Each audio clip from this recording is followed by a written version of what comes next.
The people of Pompeii had enough time to escape. That's what makes this story so terrifying. When most people think about Pompeii, they imagine a city destroyed instantly by a volcano, a disaster so sudden that nobody had a chance. But that's not what happened. The truth is far more disturbing. When Mount Vesuvius erupted in 79 AD, many people survived the first hours. They saw the danger. They watched ash fall from the sky. And still, many chose to stay. Some returned home. Some gathered their money. Some simply waited. They believed they had time. They were wrong. Within hours, an entire city would disappear forever. But here's the question. If the warning signs were there, why didn't they leave? To understand that question, we need to go back to the final day of Pompeii. The morning began like any other. Merchants opened their shops. Fresh bread was baked. Children ran through the streets laughing. The markets were crowded. The harbour was busy. Life felt normal. And that's exactly why the disaster was so deadly. Nobody fears danger when life feels normal. Nobody expects tragedy while making plans for tomorrow. The people of Pompeii had dreams, jobs, families, plans for the future. What they didn't know was that many of them would never see another sunrise. The strange part is that the volcano didn't erupt without warning. For days, the ground had been shaking. Small earthquakes rattled homes and streets. Animals were behaving strangely. Dogs barked through the night. Birds disappeared from the sky. Farm animals became restless. Today, scientists believe many animals can sense environmental changes before humans do. But the people of Pompeii didn't know that. To them, these signs didn't seem important. And so life continued. The city carried on as if tomorrow was guaranteed. That decision would change everything. For most of the afternoon, life in Pompeii continued as normal. People were shopping. Workers were carrying supplies through the streets. Restaurants were crowded. The city was alive. Then, someone looked toward Mount Vesuvius and saw something impossible. A giant cloud rising above the mountain. At first, people simply stared. The cloud kept growing, higher and higher and higher, until it towered over the entire region. Conversations stopped. Merchants left their shops. Workers put down their tools. Across Pompeii, thousands of people looked toward the sky. Nobody fully understood what they were seeing, but everyone knew something was wrong. The mountain had finally awakened, and this was only the beginning. Soon after the explosion, something strange began falling from the sky. Ash. At first, it didn't seem dangerous. Small grey particles drifted through the air. People brushed them from their clothes. Some even stood outside watching. But the ash didn't stop. Minute after minute, more arrived. The streets slowly changed colour. Roofs began collecting heavy layers of debris. The air became harder to breathe. And for the first time, real fear began spreading through the city. Because the eruption wasn't getting weaker, it was getting stronger, much stronger. And nobody knew how bad things were about to become. As darkness spread across Pompeii, panic spread with it.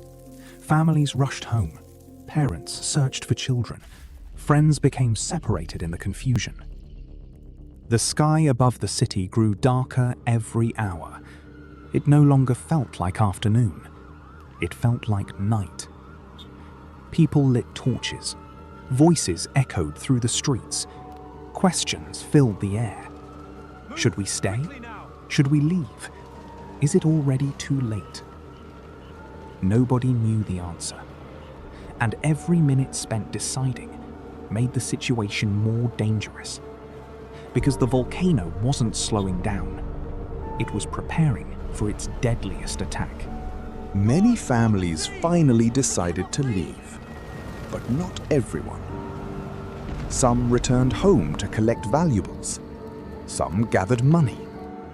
Some searched for belongings they couldn't bear to lose. Others believed the eruption would soon stop. After all, their homes had survived earthquakes before. Why would this be any different? That single decision, to wait just a little longer, would cost countless lives. Because disasters don't always kill people immediately. Sometimes they kill by convincing people they still have time. And that's exactly what was happening in Pompeii. We are going to die! By now, the roads out of Pompeii were crowded. Families pushed through the darkness. Parents carried children in their arms. People dragged bags filled with money and valuables. Everyone wanted the same thing: to get away, fast. Many rushed toward the harbour. The sea seemed like their best chance. If they could find a boat, they could escape the volcano. At least, that was the plan. But when they reached the shoreline, they found chaos. The air was thick with ash. Visibility was terrible. Waves crashed violently against the coast. People shouted over one another. Boats struggled to leave. And for many, hope began to disappear. The city they were trying to escape from had become a trap. And time was running out. Hours of falling ash had created another problem: the roofs. At first, people heard small cracks, then louder ones. Then suddenly, entire roofs began collapsing across the city without warning. Buildings that had stood for generations started falling apart. People hiding inside homes found themselves trapped. Some were injured. Some never escaped. The streets filled with debris. Every path became more dangerous. Every minute became a fight for survival. Pompeii was no longer a city. It was a disaster zone. And the worst was still coming. High above Mount Vesuvius, the enormous column of ash and gas was becoming unstable. Slowly, it began to collapse. What happened next would destroy Pompeii. A massive pyroclastic flow exploded down the side of the volcano. A superheated avalanche of gas, ash, and rock, moving at terrifying speed, faster than a person could run, faster than most people could even react. The people of Pompeii had spent hours fearing the falling ash. But the ash wasn't the real killer. This was. And it was racing straight toward the city. The roar grew louder. The ground shook. The air became hotter. Then, the pyroclastic flow arrived. Superheated gas flooded the streets. Ash filled every open space. Breathing became impossible. Visibility vanished. Panic turned into terror. People ran. People screamed. People prayed. But there was nowhere left to go. The flow moved too quickly. Entire streets disappeared beneath clouds of ash. Buildings vanished. Lives ended in moments. By sunrise, Pompeii was gone. Not damaged, not abandoned. Gone. Buried beneath volcanic ash. Hidden from the world. A city full of life one day, and a graveyard the next. But not everyone died. Some people managed to escape before the deadliest phase of the eruption. They fled into the countryside. They escaped by road. A few escaped by sea. And those survivors carried the story of Pompeii with them. Imagine surviving something like that. Watching your city disappear. Watching friends, neighbors, and family members vanish forever.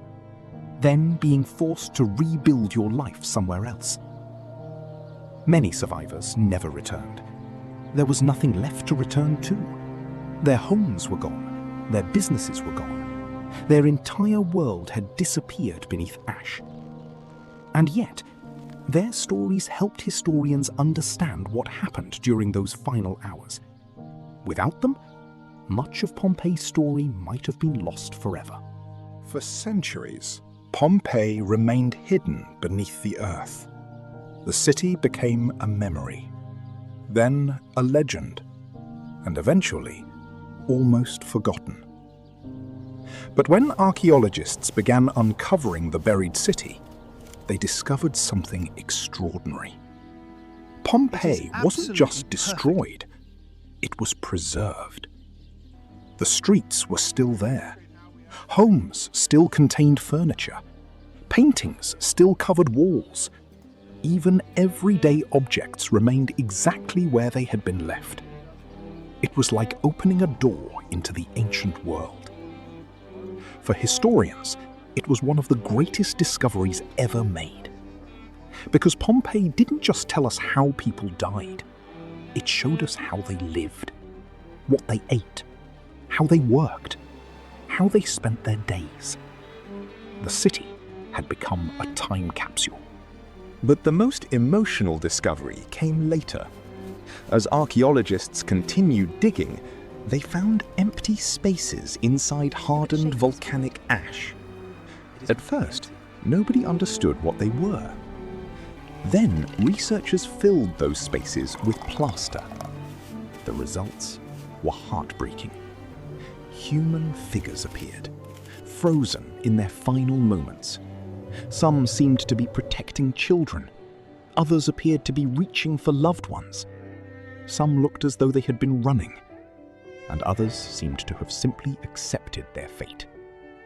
For the first time in history, people could look directly into the final moments of an ancient disaster. Not imagine them, actually see them. And that's why Pompeii continues to fascinate the world today. Because behind every ruin, there was once a real person, a real family, a real life. And every one of them believed they still had tomorrow. The people of Pompeii believed they still had time. They believed tomorrow was guaranteed. They were wrong. And that's what makes this story so unforgettable. Because Pompeii isn't just a story about a volcano. It's a story about how quickly everything can change.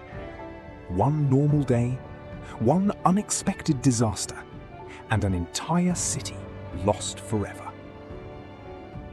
If you enjoyed this documentary and want more incredible stories from history, disasters, mysteries, and the moments that changed the world, make sure to subscribe and turn on notifications. Because some of the most unbelievable stories ever told are completely true. And trust me, the next story is even more shocking. I'll see you in the next video.